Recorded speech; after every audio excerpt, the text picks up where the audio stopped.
Maduago na masia malagbenke pe avala chi me bia dagbe na masia nye ntonto ma agbenke edeme ya le kachi dagbe va fe ya ta me va mo jindi ya ma ko dagbe ma ko va de mia fa nkume na mia se mia boy dagbe va mia do me ya nye be ovu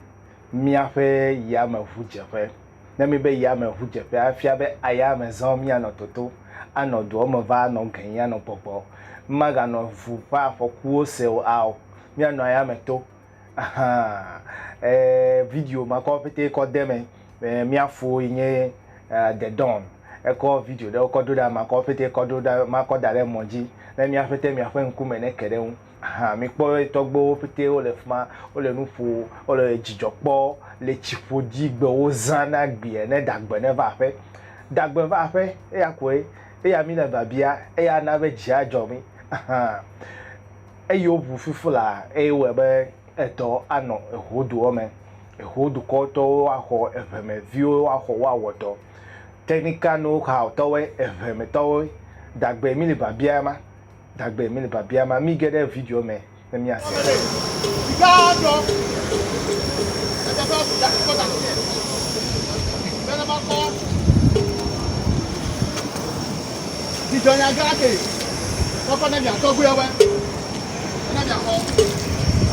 Oh, that's a man. Oh, boy. He's a man. Nowhere. But I bank a gagilla. Yeah, I am a woo. Badger. Let I'm gone to me. Let a hoe. Do hot do many. Be that pen open, let me ask a go for comment. A dog who I want to feel.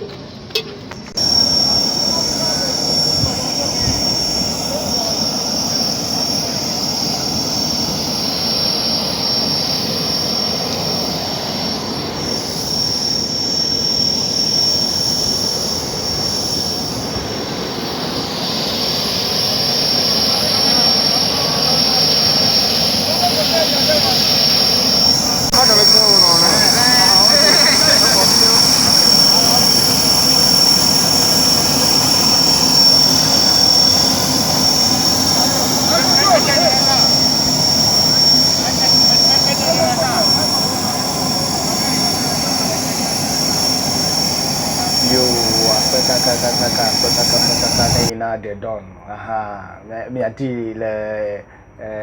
Instagram ko mi akere ho enu ile nya be jijoga onye be development alongo gbedede ava mi afefeme ma ko togbo fenu fufu ko de me na mi ase togbo fenu fufu aha ni oglocho te fiafe fufu so video so ko aha ya video ntokwa nyima we na wa video ma gbo be 5 minute aton ya ko ma ocho e kama mi agede mi afa akpa bubu na mi akpongo gbede. Those of us in Accra to get to our offices who are in Accra. And I would encourage all of us taking advantage of it. Not only those who go today by passenger buses, but even those who drive their own cars. You come to realize that it's cheaper to go by African World Airlines to Accra than to drive your own car. But at a time when fuel prices are rising, it is better to go by air. Once you land in Accra, there is Uber to help you. There are taxis and vice versa. When you return to home, the Uber or taxi, whichever. Yo, me wa sebe mi se we talk be fenu popovo. Okay, tanu ile nya be fifula na be ya zomola ano bobo ede. Nenya ide mi afa ta ya me fuchefe la crack ba o me pola wa ti won ko wa ko program on ko va me sia ma me yo di be menye kokoko be na do ya me vo ide you vo de alo ado ya me vo ado la Africa o ati won do ya me vo la feta passport wo aha ho fe passport me ya be do vana mi ma aha me yo me ko birth certificate me va birth certificate na ya I experience aha ha me no school ni join be ha me no school la me do of chole hallway ye de Accra be me excursion me ava no me ava me va airport me ava po ya me vo me ato me do epo anyo be o che na vai do ekpo ta fufu la jagba na o passport wo be fright wo jiji gbare be ne le Ghana du ko me je be le ko ne passport ne no asiwe je be passport ne no asiwe ta mega kofo doche ame yo pete nya do de la no ide do di fe le fuma ko la do anon fufu agbe sigbe ko le ma chichi mi le chichi ma ya ko mi le didi le fa me agbanke be agbe ne vivi jipo ma le te fere ko anyigbaji e jipo ole gbegbe wa do ya me futi gbanto ya wa se fifi na agbe be ye la ya me to yezu heavy le ya me to okay no velo lo wenye ma funu didi o ya ko ma ko va moje be ovu ya me fu jefe na mi le afeme ame yo le adaku le fine le no jogbejo pete wa tun va hugbo me kama wa do le fuma ayi menyo kokoko be na ga do vu